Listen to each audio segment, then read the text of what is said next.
Hey everybody, it's Glenn back with another Clash Royale analysis video. This was an amazing game in the Orange Crown League featuring ITT and Kulash. It was Lucas GSM going up against Juan Manuel. Let's get right to it because these guys didn't start off playing right away. So immediately I was thinking, okay, this is a beatdown deck. One of them has a beatdown deck, or maybe both of them do, but we'll just have to see. Again, it's kind of like we've seen this in other leagues and other top-level games where the players just waited out until double time and then, decide, okay, that's the time to go for it because we can cycle through, cards, which is, kind of the ideal scenario for a beatdown deck. So we're just waiting and waiting and wait. Oh, wait. We got an earthquake play from Juan Manuel, which was surprising because I would have thought that, if Juan Manuel's cards were not the most fantastic to start the game, why not just play Earthquake earlier or just wait it out until double elixir time? But because of that play, now we have something going. So Lucas comes out with Goblin Hut, and Juan comes out with Baby Dragon, and we're not waiting until double elixir time. We got a game in progress right now, and that Baby Dragon's almost going to take out that hut. So we're going to get the 4 Spear Goblins are going to get wiped out by log. So nothing doing at the moment until right here. We got a double push by both players using Dark Prince. And Juan Manuel decides to go with Mini on the left side to complement that Prince, but didn't get anything on the tower. Now, over here on the right side, we got to rewind this because I thought this was another kind of, I wouldn't say another questionable play, but if you look here and down on the bottom, Juan Manuel has 3 elixirs. So he's ready to tornado this at any point, but look when he does it. That's what really caught me. 2 hits on the tower, and then it finally gets to the King Tower.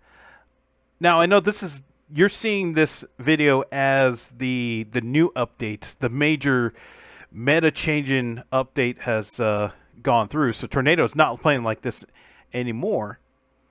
But it was really surprising that Juan just let a hit go on the tower and then hit that, played that tornado, which led to another hit right over here. So going into final minute before double elixir time, he's trailing by quite a lot. And if he has a really heavy card, which we're going to see in a moment, it's going to have to deliver at some point here because this is a tough scenario where Lucas is going to be able to just block a lot of things with not only the hut, but Giant Skeleton. So Juan comes out with Baby Dragon and then a Mega to just kind of complement it. But here comes the Dark Prince. We got Dark Princes. They should be meeting at the bridge. And they do, which is ideal because you want to take out that Baby Dragon there. That was the key to all this. And here comes Golem with 30 seconds to go. This is kind of an unfortunate scenario because I would have thought that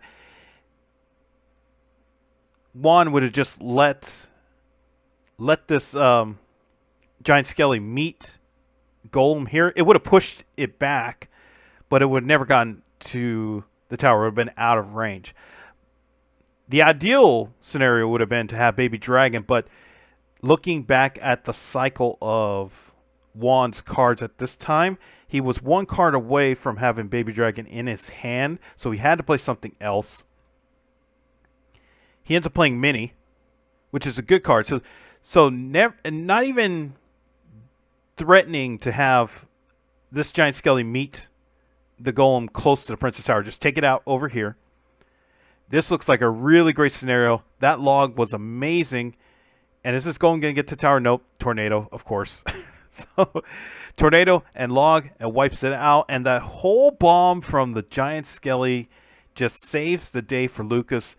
I thought when I saw that bomb just take care of everybody else, I thought this game was over. There was no way that Juan was going to be able to cycle through the cards long enough to make enough pushes to get to the tower. I mean, if you look at this again, it was really a great play. This earthquake and the logs take out the spear golems that come out. You have 3 attackers on this giant skelly, but that tornado just sucks everybody in, and then see you all later. So, again, we have to answer this baby dragon. Yes, there's a dark prince, but you have to answer this baby dragon. Princess takes care of that, and then they're wiped out.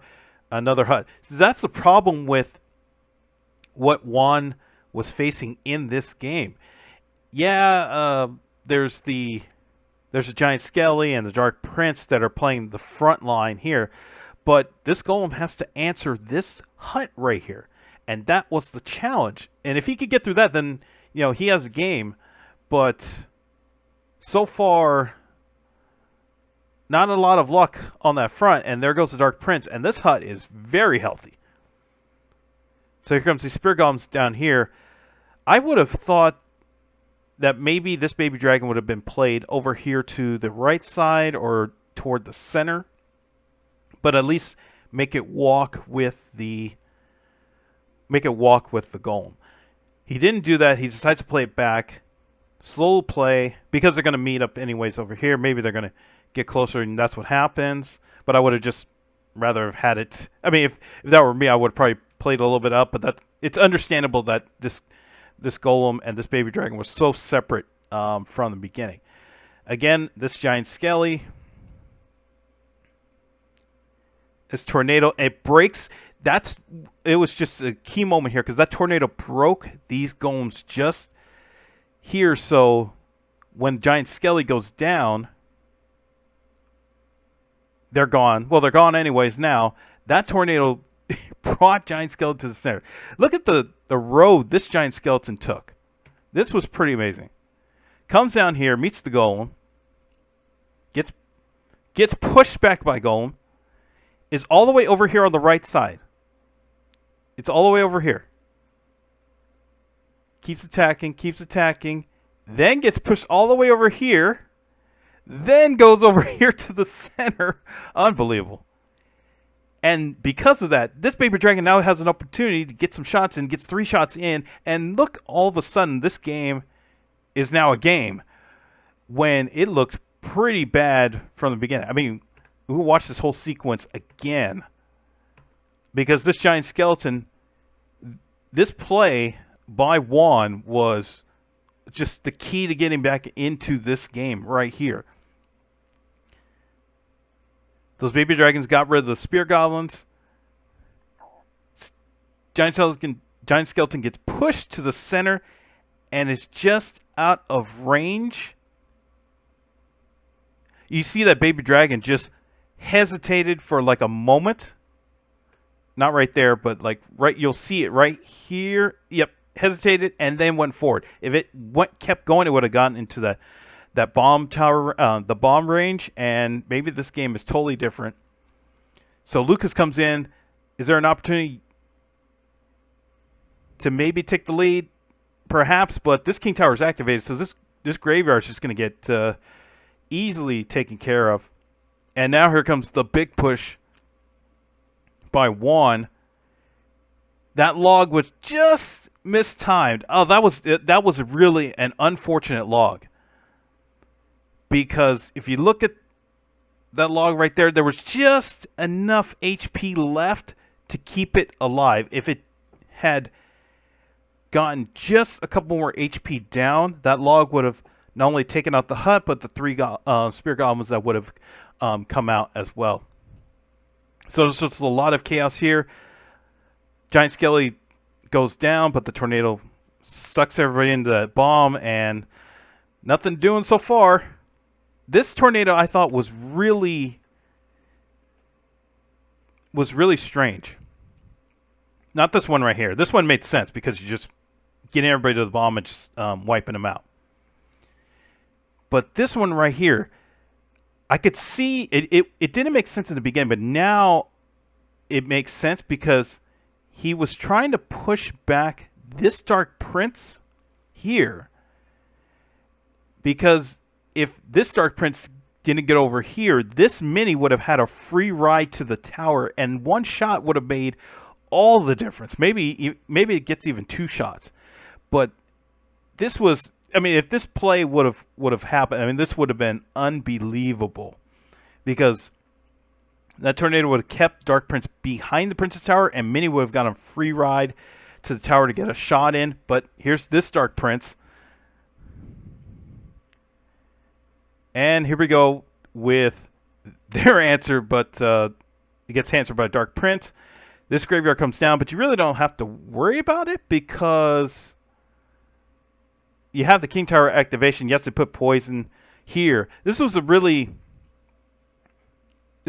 good. I mean, I thought this was a really good poison, not because it hits the King Tower. I mean, obviously, you know, that doesn't matter in the moment, but it's really anticipating. Okay, if you're going to bring somebody here, they're going to take some damage, and they're probably not going to matter in the next 20 seconds here. So even though it doesn't get this this minion, I thought it was a really good play. I thought it was a really good play to anticipate what could possibly happen. So 1 earthquakes just to get some damage down, and this was really interesting. If you look at that tornado, rewind it here so you can see this tornado that's about to be played.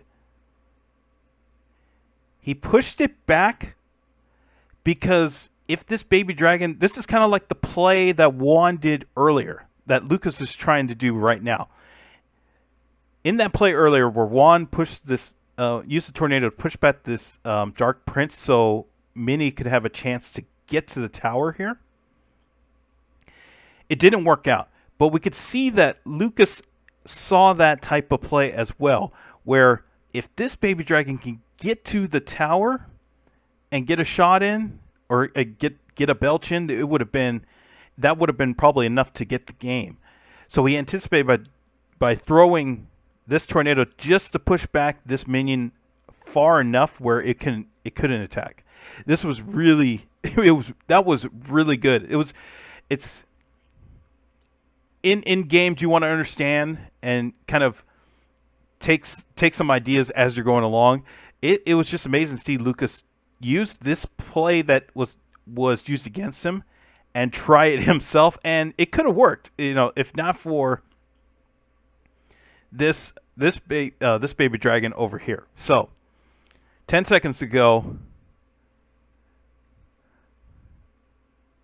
Both players are pushing, and Juan throws a tornado just as the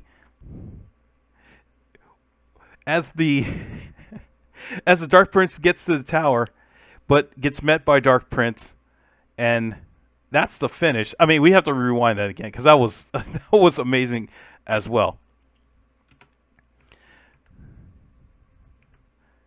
So let's focus on the top part here, where this Dark Prince is coming for the tower. Again, a tornado to stop anybody who, if anybody was playing right here, it would have been pushed back to the tower, and because Dark Prince can do scatter damage, that would have been enough to get the game. But this Dark Prince saves the day just in time to get it. The log comes through, and then he ends up winning, which was unbelievable. But if we look back now, we have to look back down on what's happening here on the bottom for Lucas with 10 seconds to go. He goes with Graveyard. Now remember, King Tower is activated, so is there any of these skeletons to get a shot on the tower? Looked like a couple did, but it wasn't enough. And maybe if one more got a shot on the tower, maybe it would have been 1 or 2 more.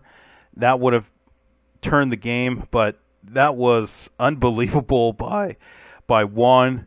I mean, it was just really an amazing game, to see to see. I mean, it was a Golem beatdown that started early, and it was just a Dark Prince battle, and Giant Skeleton, had its way, with all the bomb damage, and just an amazing play by both players. Juan comes out with the win in this game. This was really unbelievable. I would suggest to go back and watch this.